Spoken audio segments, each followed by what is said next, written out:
Barbare civilisé, bonjour. Bonjour. Bienvenue sur Livre Noir. Je suis très heureux de vous recevoir aujourd'hui parce que j'aime beaucoup ce que vous faites en fait et qu'on avait envie de le faire découvrir à nos abonnés et j'espère que ça va aussi plaire à ceux qui sont abonnés à votre chaîne, donc Barbare civilisé. Le Euh, plaisir est partagé déjà, et puis je dois dire que j'aime beaucoup ce que vous faites aussi. Merci, décidément, on commence sur de très belles bases. Ouais. Je voulais commencer comme toujours dans cette émission par une citation à vous Ouais. proposer. C'est le prince Mishkin dans L'Idiot de Dostoïevski.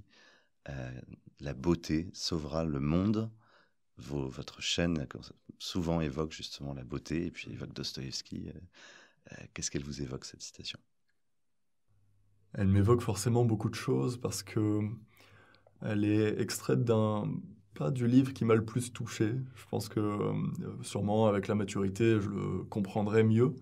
Mais en revanche, cette citation-là m'a touché en général quand, euh, quand on évoque Dostoïevski. C'est la première qui vient. Et elle est pour moi un concentré de sagesse qui se mettrait tout au-dessus de l'œuvre de Dostoïevski. C'est pour moi la grande idée qu'il a comprise. Et, hum, et pour le coup, même si l'idiot m'a moins touché que les autres, cette idée-là va ensuite, toute sa sagesse va se déverser dans les autres œuvres de Dostoïevski. Et là où elle s'exprime le mieux pour moi, c'est dans Les démons, ou Les possédés, où il y a des- des- une scène absolument... Enfin, comment dire? Disons que l'esthétique, et donc la beauté, quelque part, qui est liée à la question théologique, va se retrouver à beaucoup d'endroits chez Dostoïevski, et euh, qu'elle veut dire plein de choses. C'est pas relativiste ce que je dis, mais en tout cas, elle est dans plein de domaines, et, et surtout, elle est une opposition au matérialisme de son époque.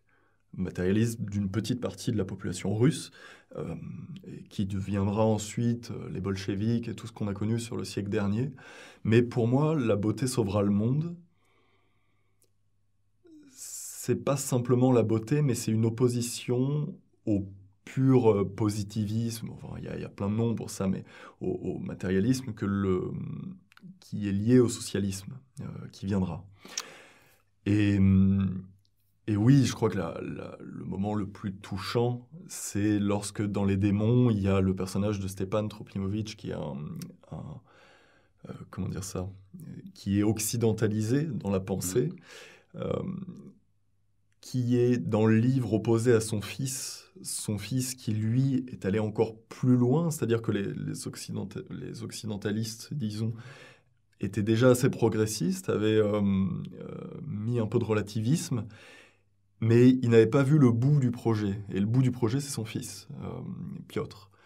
Et il comprend le bout du projet, il comprend ce qui les sépare complètement, et en s'éloignant de la tradition russe, ce qu'il a perdu, en fait.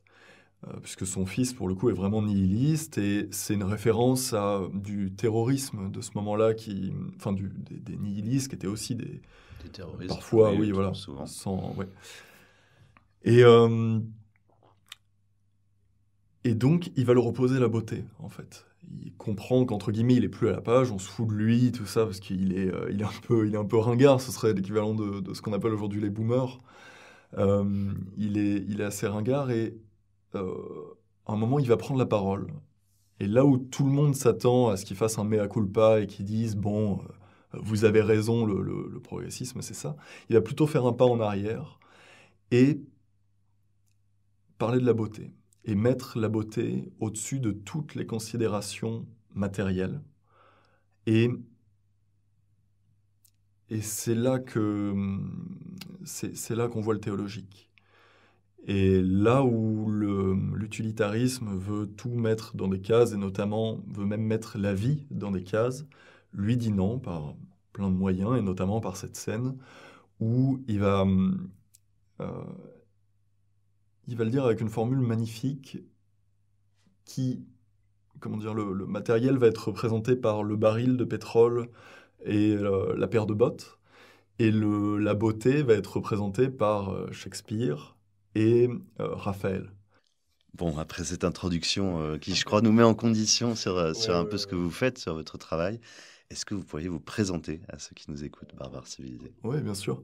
Alors j'ai 24 ans, commençons par là. Et puis j'ai commencé il y a un petit peu plus d'un an la chaîne de Barbares Civilisés. Évidemment, c'est pas mon vrai nom. Euh, je m'appelle Simon. Et un petit peu après avoir commencé cette chaîne, on a commencé avec un ami qui avait aussi une chaîne et qui est artiste, qui s'appelle Missor. On a commencé une entreprise enfin une entreprise, pas vraiment. À la base, il a plutôt commencé la sculpture et ensuite ça s'est formé comme ça. Il a fait d'abord disons la première œuvre vraiment valable était un buste de Nietzsche, puis a suivi celui de Napoléon et enfin celui de Dostoïevski Et aujourd'hui, c'est une entreprise c'est devenu une entreprise. Voilà, c'est ça. Il n'y avait pas avec la des... démarche vraiment entrepreneuriale pure en disant bon, on va faire une entreprise. Non, c'est L'entreprise est l'inverse, venue c'est encore plus s'imposer beau, voilà. d'elle-même. Oui, voilà, c'est ça. Bon, cette activité doit avoir une forme. On est en France, il faut déclarer. Non, Et, mais c'est un très beau succès, je crois. Vous avez des salariés aujourd'hui, donc... ouais. et combien vous On êtes? est aujourd'hui au nombre de 18, euh, nous compris. Et, et effectivement, c'est un succès auquel on ne s'attendait pas. Moi, je voyais ça. J'ai très vite compris en étant salarié, parce qu'à la base, j'étais dans la restauration. Et je voyais ma fiche de paye, je voyais ce que ce que mon patron devait donner pour moi. Et encore, hein, la restauration, en plus rapide, c'était c'est le secteur le plus mal payé, quoi. Et déjà, rien que là, je me disais, ah d'accord, la France est un enfer à ce niveau-là. Et pas tellement pour moi, parce que moi, j'étais là avec mon salaire, je vivais plutôt bien, mais c'est plus si on veut faire quelque chose. Alors, je voyais aussi qu'ils avaient des aides, donc en fait, tout est très contrôlé par l'État, mais cette structure me faisait peur, tout simplement. Donc, qu'on monte ça, je disais non, non, on va Jamais. pas. Ouais, ouais, restons, parce que ça n'existe pas, en fait. Soit on est artiste et on touche le RSA et on a fait une école d'art et on fume des joints, mais vu qu'on fumait pas de joints, et en même temps, on n'est pas des entrepreneurs, je me reconnais pas quand je vois la, comment ça s'appelle, les startups, tout ça, ce milieu-là, je les trouve très sympathiques, mais c'est pas moi, quoi. Mm. Donc on a dû trouver cette espèce une brèche dans la sociologie française. Alors là, vous avez récemment préparé, je crois, le buste de Dostoïevski, ou en tout cas, ça Ouais. devrait arriver. Euh, Quel rapport vous avez à Nietzsche et Dostoïevski, et quel lien vous établiriez entre les deux? Euh, Nietzsche, je dirais, c'est le premier. C'est un des écrivains qui m'a le plus frappé, de par son opposition. J'ai jamais lu un écrivain aussi politiquement incorrect. Vraiment. Euh, enfin, quand je dis politiquement incorrect, j'entends par rapport à la culture qu'on a et le, la, la France du 21e siècle dans laquelle je vivais. Je lisais un type qui était complètement contre. Alors Céline a un petit peu de ça aussi, mais il va contre tout ce qu'on m'avait enseigné. C'est pour ça qu'au début, j'ai eu une certaine fascination. Et ce qu'il disait, ce qu'il dit, je trouve, se tient aussi très bien quand on s'écoute vraiment. C'est-à-dire, il y a vraiment cette idée de morale, il est passé outre la morale. Et moi, on m'avait présenté la morale comme un truc de vieux con, je viens d'un milieu très laïcard, on va dire. Et du coup, la morale, c'était vraiment le prêtre qui te fait chier, en gros. Et en lisant Nietzsche, je me suis rendu compte à quel point ça même, c'était de la morale, et à quel point j'en étais entouré dans un environnement complètement, enfin d'une certaine manière, en tout cas athée. Et, et donc c'est là qui m'a vraiment réveillé. Alors je dis pas du tout qu'il faut vivre de manière nietzschéenne. En lisant ça, je me suis dit d'accord, en fait Est-ce qu'il c'est n'est un pas, taré, mais c'est intéressant. est-ce qu'il est pas devenu fou, justement, parce qu'il Parce qu'il a cherché à Probablement, oui. détruire la morale. Mais après, les grands génies, bon, pour moi, c'est indissociable du fait de devenir fou. Il y a un moment, Je dis ça parce que symboliquement, on dit souvent que Nietzsche est devenu fou ce ouais, jour à Turin, je crois, ouais, où oui, il embrassait un cheval pour le protéger des coups de son cocher, ce qui reprend très exactement la scène de de Crime et Crime et Châtiment, Châtiment. Ouais. où Raskolnikov, dans sa folie et justement dans sa volonté de surhomme, avant l'heure, enfin avant que Nietzsche le Ouais, décrive, ouais. lui aussi repensait à cette scène. Et je me dis, est-ce que finalement Nietzsche n'est pas une version ratée de Dostoïevski, dans le sens où Ah! il a cherché à se passer de la morale, mais finalement il y est retombé C'est au moment de intéressant. sa folie. Enfin, Ouais, ouais, ouais, ouais. voilà, ça vient. Non, non, mais complètement. Il y a vraiment cette grande ambiguïté qui met, et puis l'ambiguïté de cette scène, parce que le surhomme, en principe, l'idée du surhomme qu'il avait développé, était très indifférent à la souffrance et à bon, toutes ces choses qui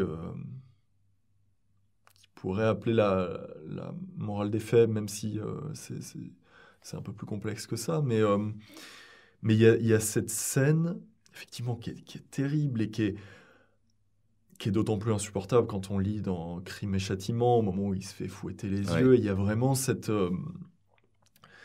parce que c'est pas du tout... Le truc, c'est que ce n'est pas un châtiment. C'est-à-dire que ce cheval, étant un animal, il est par défaut innocent. On ne peut pas en vouloir, à l'inverse de Raskolnikov. C'est ça qui est intéressant, parce que Raskolnikov, lui, en quelque sorte, a mangé le fruit du savoir. Il est très intelligent et il est rationnel. Et son crime est rationnel. Ce qu'on ne peut pas reprocher à un animal, là, bon, c'est un cheval, mais on ne reproche pas à un chat de tuer un autre animal, parce que il est poussé comme ça, et c'est un animal, tout simplement. Et donc tout ça pour dire que ce cheval représente vraiment Forme d'innocence, ouais, forme de... exactement, une pureté, une innocence qui est aussi chez les enfants. Pas de la même manière, mais en tout cas qu'on va retrouver comme un archétype chez Dostoevsky, qui va qui va incarner dans les enfants. Et, et donc, oui, Nietzsche, avec cette anecdote, finalement, renoue avec des pensées qui étaient plus proches de ce qu'il écrivait au début, avant de partir en cette folie là, dans Généalogie de la morale, mais qui est très intéressante. Je le prends, disons, comme un extrême, un archétype. J'ai compris dès les premières lignes qu'on ne pouvait pas vivre de cette manière-là. En revanche, il y a, en dehors du côté très brutal et vital de Nietzsche, il y a quand même une certaine poésie. euh, et il y a des choses chez Nietzsche qui nous font comprendre mieux ce qui nous entoure et qui peuvent, pour le coup, être appliquées. Mais il faut faire attention au fanatisme. Il est tellement intelligent et tellement brillant, Nietzsche, et plus accessible dans sa sagesse, enfin dans sa sagesse, dans son génie, que Dostoevsky. Ce qui fait qu'on peut très vite se fanatiser. Et je trouve pas ça malsain, hein, mais dans tous les cas, l'idée de chercher toujours un absolu, je trouve ça pour le coup c'est assez malsain, c'est un truc qui est sain adolescent. Et puis plus tard, on se rend compte que personne. Et puis sa manière d'écrire fait qu'il peut être facilement récupéré, contrairement à Dostoïevski, qu'on peut difficilement manipuler, entre Oui, guillemets. oui, oui, bien sûr. Nietzsche écrit beaucoup par aphorisme. Ouais, On peut donc piocher un petit peu ce qui arrange les uns ou les c'est autres. ça. On a parlé de la récupération par le nazisme, mais au fond, il y a eu énormément de courants Mais il y qui a pas les l'ont... deux côtés, quoi. C'est ça. Il y a eux, et puis quand on écoute Émeric Caron, lui, Ouais, pour le coup, je doute pas qu'il ait lu toute l'œuvre, qu'il a dû sauter certains passages, hein, il y a un moment, et je parle pas je parle pas de la volonté de puissance, hein, je parle vraiment là où il est le plus incompatible, j'ai envie de dire, avec la gauche et sa bien-pensance aujourd'hui, c'est surtout dans leurs deux préférés, c'est-à-dire l'Antéchrist et Généalogie de la morale. Je dis leurs deux préférés parce que il y a dans l'Antéchrist l'idée de dire, voilà, c'est contre le Christ. Alors le laïcard se dit, il y a un génie qui, comme moi, bon, s'oppose au christianisme. Et Généalogie de la morale, ouais, pareil, il y en a marre de la morale. Sauf que il va plutôt dans l'autre sens. Et moi, dans les éditions que j'ai, qui sont des éditions assez scolaires en tout cas de généalogie de la morale, moins de l'antéchrist, scolaire et récente, sont d'une part moches, mais surtout avec des notes à rallonge d'un type qui est là, il dit non, mais c'est pas ce que vous croyez. En fait, on dirait, j'avais déjà utilisé cette analogie, on dirait vraiment un couple avec un homme ivre qui parle, donc il parle vrai parce qu'il est ivre, justement parce qu'il est complètement désinhibé. Alors désinhibé déjà parce qu'il n'y a pas le politiquement correct d'aujourd'hui, et puis par son intelligence, tout simplement, et par son courage, faut le dire. Et de l'autre côté, il y a sa femme, comme ça, qui essaierait de le calmer, qui est la modernité, qui dit non, non, mais excusez-le, c'est pas ce qu'il veut dire. Si, c'est complètement ce qu'il veut dire. C'est ce qu'il veut dire, et il n'y a pas besoin de faire. Parce que du coup, ça rallonge le livre, hein, le fait que la Oui, note c'est prenne bourré de 3. notes, oui. Oui, ouais, c'est ça, prenne 2 tiers. J'en ai lu une ou deux. Il dit non, mais attends. Parce que quand il dit ça, tout ça, non, le Nietzsche est de son époque. Et comment dire, le cadre moral de son époque ne correspond pas au nôtre. Tout simplement parce rien que d'un point de vue historique, il ne s'était pas passé les mêmes choses. C'est notamment parce qu'il a été effectivement récupéré par le nazisme. Et alors, à la fois, il est très dur avec les antisémites de son temps, et il leur reproche cette espèce de ressentiment qu'on peut encore voir aujourd'hui. Et en même temps, bah, de la manière dont il parle des Juifs, à la fois il les admire, et à la fois il a des mots qui aujourd'hui sont très durs. Et il faut juste se dire, c'est l'Allemagne du 19e, quoi. C'est pas... Et donc, pour moi, il n'y a ni à censurer. Alors, la question de la censure ne se pose pas, contrairement à d'autres qui ont dit, par exemple, on parlait de Céline, la question se pose beaucoup plus. La question se pose moins avec Nietzsche parce que c'est le seul penseur auquel la bien-pensance peut se raccrocher en disant, enfin une partie de la bien-pensance peut se raccrocher en disant, voilà, dans le cul les chrétiens, tout ça. C'est vrai. Donc il est protégé par ça, disons. Je repense à donc, un buste de Napoléon, c'est l'histoire, c'est la gloire, l'épopée impériale. Nietzsche, la philosophie, Dostoïevski, la littérature. Les vidéos que vous faites sont toujours accompagnées d'une très belle musique classique. Finalement, c'est tout ce contre quoi lutte la cancel culture aujourd'hui. Effectivement, il y a Essayer de protéger un peu. Ouais, Parce que je ouais. pense, par exemple, la vidéo très belle où on entend Jordan Peterson, Ah oui, le oui. fameux psychologue, enfin, je sais plus comment Oui, il se le définit psychologue lui-même, à la base, et psychologue, puis on peut dire que c'est un essayiste, intellectuel un aujourd'hui, il intellectuel, est exactement. très au-dessus.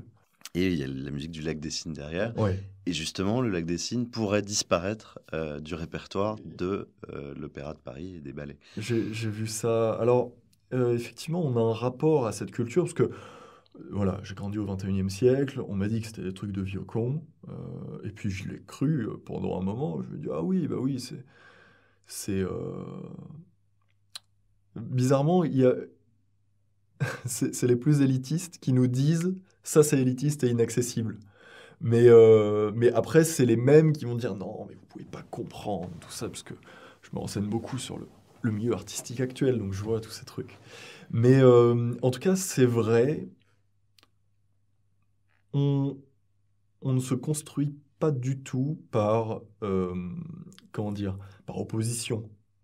Mais c'est vrai que cette culture-là nous a un petit peu, comment dire, Pousser à peut-être vous intéresser encore davantage c'est ça. C'est ça. Cette idée de cancel culture, ils ne se rendent pas compte à quel point ça rend un sujet intéressant. À quel point on dit, ah bon, on n'a pas le droit? Ah bah, ouais, je veux voir quand même. Et vous donc, l'avez pensé comme ça, en vous disant, il faut défendre ces fondements de la culture européenne, finalement. C'est un peu dans les choix, en Ouais. tout cas, des bustes et les thématiques des oui, vidéos. oui, oui, oui. Il y a un petit peu de ça. C'était Ouais. conscient ou c'était naturellement, j'allais dire, à force de vous emmener loin de cette culture classique, ben, Elle dit, ça m'intéresse, et vous êtes allé naturellement. Est-ce que c'était plus ou moins conscient, en fait, comme rapport? Alors, on a chacun nos démarches. Je sais que Missor y est venu plus tard et lui est allé, disons, au bout de la déconstruction, a vraiment touché le fond. C'est en ça que je le... toucher le fond. Ouais, ouais, non, mais C'est pas ça, je comprends, bien sûr. mais quelque part un petit peu. Oui. C'est-à-dire aller au bout du relativisme Ouais. et dire Et de la vraiment, table c'était rase un et de... pur voilà. nihiliste, c'est ça. Ouais. État que je n'ai pas vraiment connu. Je suis pas allé aussi profond, j'ai été récupéré avant. Récupéré notamment parce que C'est justement... intéressant dans les deux parcours, justement. Oui, c'est ça, c'est assez différent parce que déjà, on n'a pas la même nature. Lui a beaucoup réfléchir, pour lui, était une activité. Moi, ça accompagnait les activités. Mais j'ai été très vite arrêté parce que j'ai été dans des milieux euh, très progressistes. Alors, pas longtemps, j'ai pas eu besoin de longtemps pour ça, mais notamment le moment du lycée. J'y étais dans le sud de Paris et c'était un milieu qu'on appelle Antifa, tous ces Bobo. oui, voilà, c'est ça, où se mélange tout ça avec toutes les oppositions que je connaissais, parce que je venais euh, d'une culture qu'on appellerait plus euh, banlieusarde et en elle-même, il y a un peu de traditionnalisme, on ressent ça et du coup un ordre, par exemple. On ne fait pas semblant d'être pauvre. On ne, la pauvreté n'est pas une vertu. Hein. Nos, nos parents nous habillent le mieux possible pour qu'on fasse la meilleure figure possible.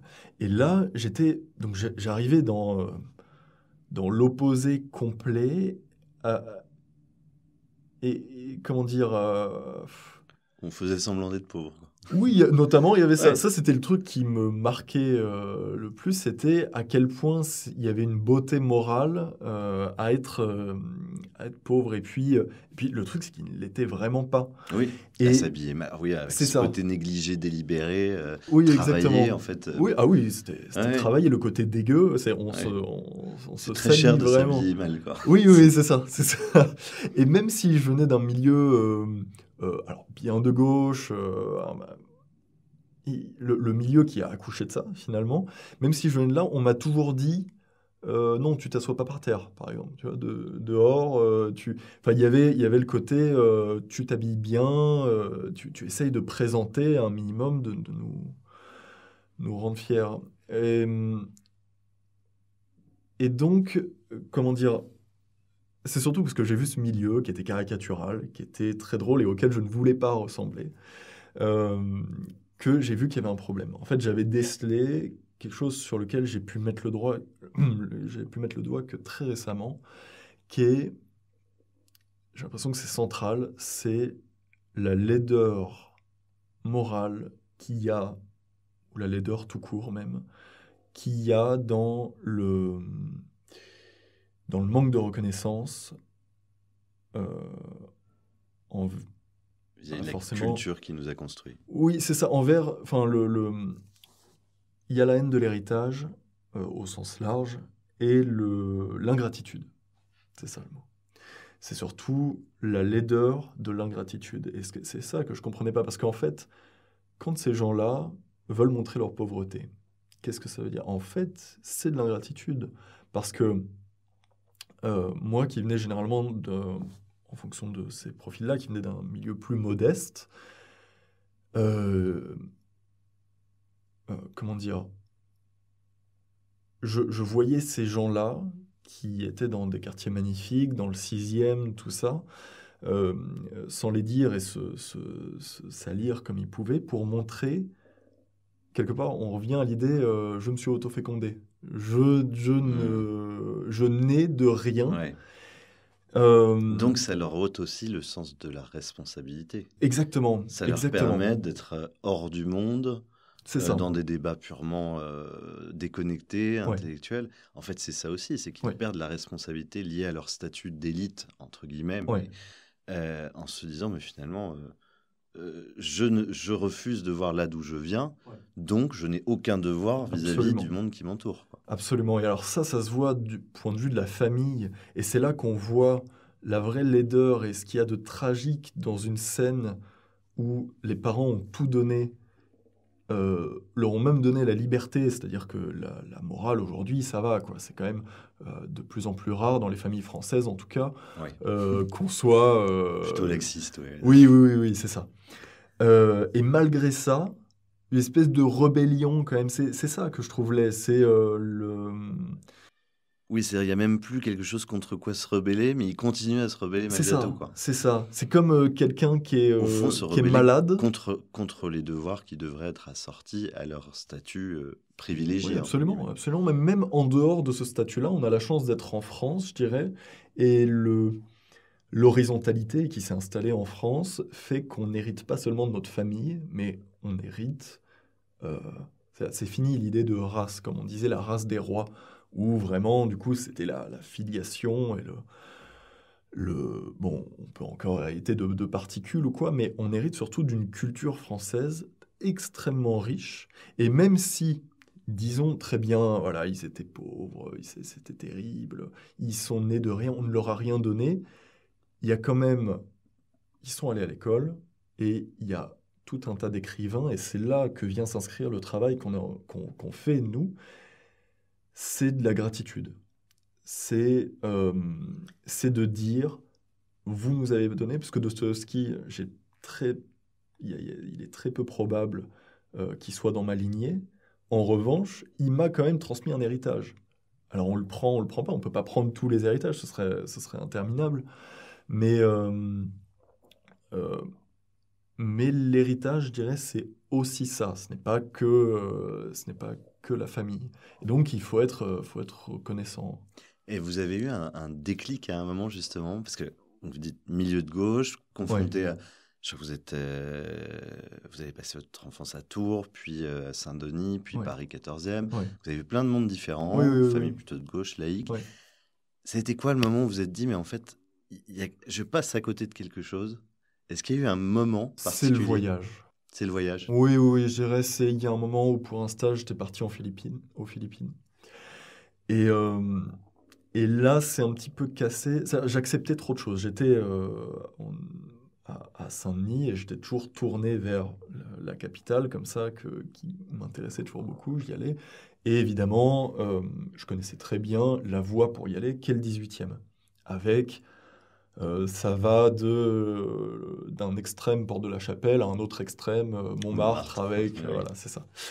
Et donc je passais là, et l'extrême de Montmartre me disait, bon, déjà la misère est magnifique, d'une part, alors que je la trouvais pas si belle, et c'est là-dessus que Céline aide un petit peu à dire, non, ils sont pas meilleurs que d'autres. Et, euh, et d'autre part, il y a un truc particulier à Porte de la Chapelle, il y a les communautés de Crackman, que je connaissais bien.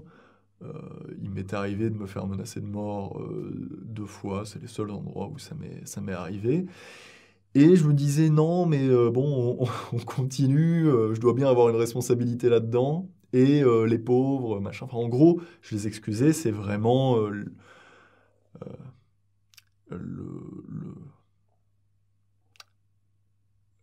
la conséquence du rousseauisme, on va dire.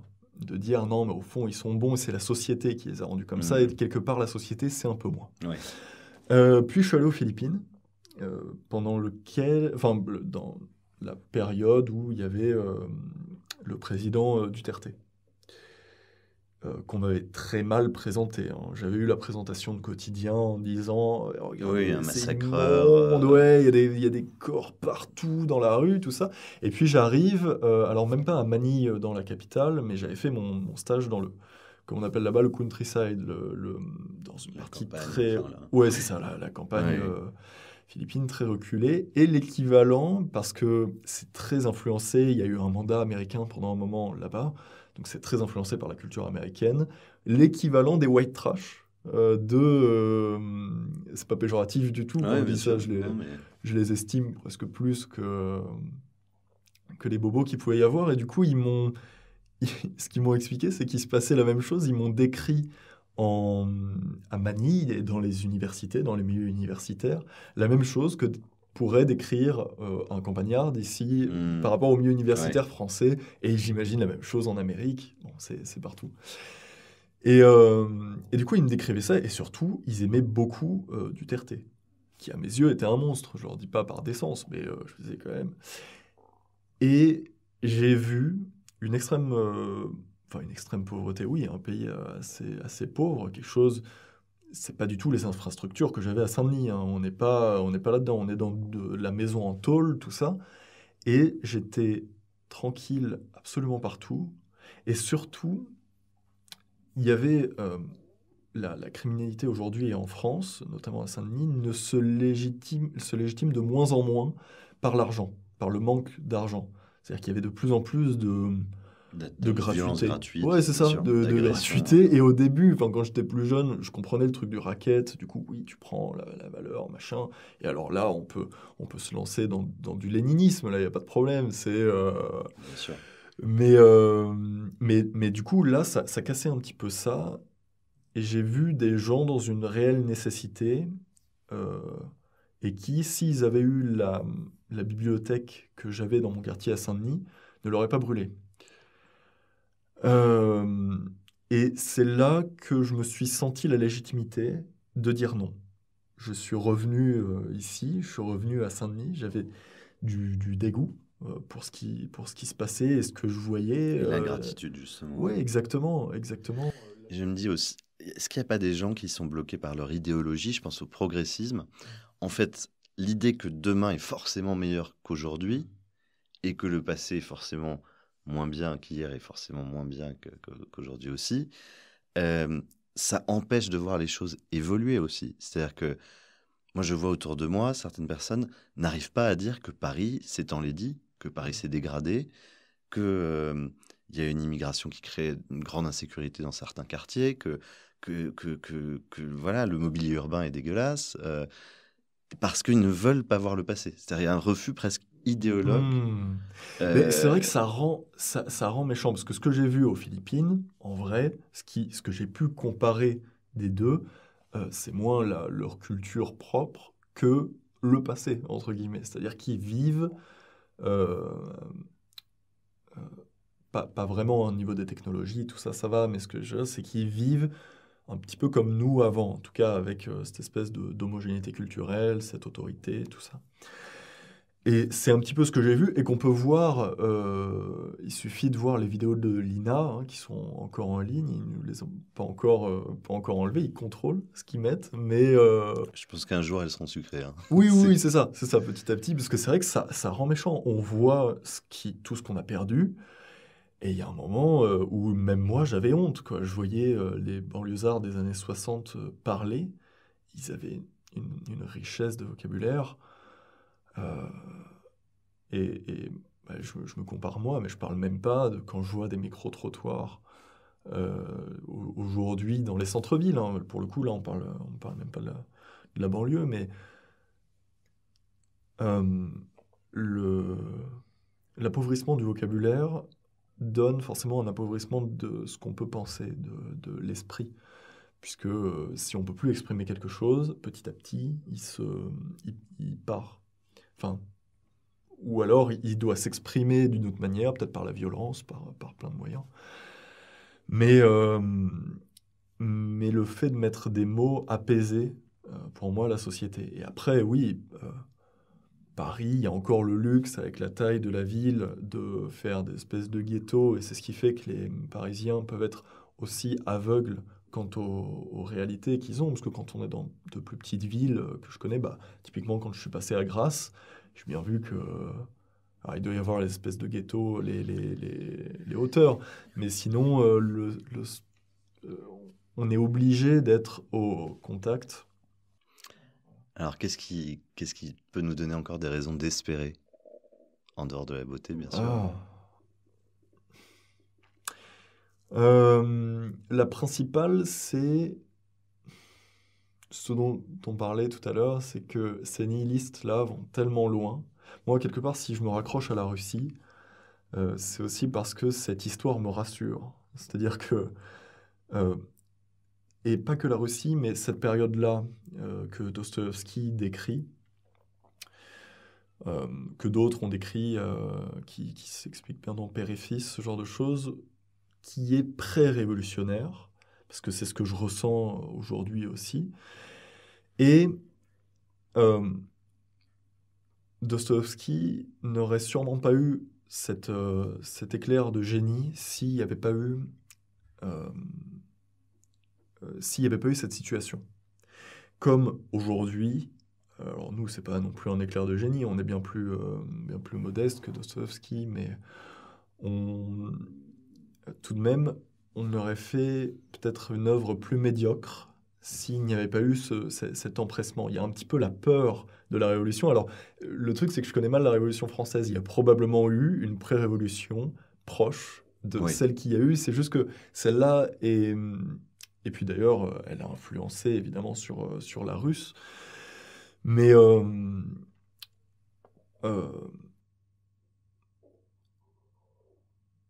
je dirais oui que c'est là-dessus qu'on peut espérer, c'est sur cette espèce de réaction et de crainte. En même temps, je comprends qu'on puisse être pessimiste aujourd'hui, vraiment, mais de crainte qu'on peut avoir. Et quand on voit la Russie aujourd'hui, c'est très rassurant, en tout cas comparé au siècle dernier. C'est Oui, la Russie s'est euh, relevée d'une situation complètement. particulièrement tragique. C'est ça, c'est ça. Et il y a Mais la Russie n'a pas changé de peuple. Est-ce que ça peut être aussi c'est vrai qu'il y a ça, en tout cas pour la partie occidentale. ça, sur le plan économique, on peut tout arranger. Tout est rachetable, euh, Non, c'est rénovable, juste. restaurable. Et les Après, choses qui peuvent être difficilement, par exemple l'écologie aussi, c'est un sujet où on ouais, peut difficilement revenir en arrière une fois qu'on a massivement bétonné, par exemple. c'est juste. Après, je crois aussi à la minorité, c'est-à-dire que je pense que, euh, c'est pas de moi d'ailleurs, c'était Maurras, il me semble, qui disait ça, que plus, comment dire, plus un peuple est minoritaire, mieux la culture va se transmettre. Et donc j'essaye de me raccrocher à ça parce que je peux pas vivre vraiment pessimiste. Je suis pas ce genre de... J'en connais hein, qui y arrivent très bien et qui disent oui, bah, ça va couler. Bon, le meilleur, c'est mon frère. Mais Oui, qui dit oui, bon, c'est le ça va couler, mais naufrage, je quoi. reste. Ouais, ouais, c'est Et ça. Welbeck aussi, qui est Oui, ouais, ouais, absolument complètement. désespérant de ce point de vue. Qui fait moins d'efforts, lui, Mm. pour être compris. Mais, et donc, oh, je vais pas dire que j'admire ça non plus, parce que je trouve pas ça très beau, mais il y a un certain romantisme là-dedans. Moi, je peux pas. Donc, je me raccroche à ça, c'est-à-dire la minorité transmet mieux et la Russie a connu pire, enfin, dans certaines mesures en tout cas. Euh, voilà, je me... Ouais, je pense que c'est une très bonne conclusion. Ouais, Avec un peu d'espoir, avec la beauté qui sauvera le monde, et, euh, bien sûr. et avec votre chaîne qui fait beaucoup de bien. Et donc, n'hésitez pas à la suivre, Barbare Civilisé, et puis à vous intéresser à l'atelier Missor. On aime beaucoup ce que vous faites, et d'ailleurs, il y aura quelques petites surprises à venir en lien avec votre travail. Merci encore d'être venu aujourd'hui, et Merci pour puis l'accueil. merci à tous qui nous suivez. Abonnez-vous, faites abonner vos proches, n'oubliez pas de commenter, de partager cette vidéo, et puis à très très bientôt. Au revoir.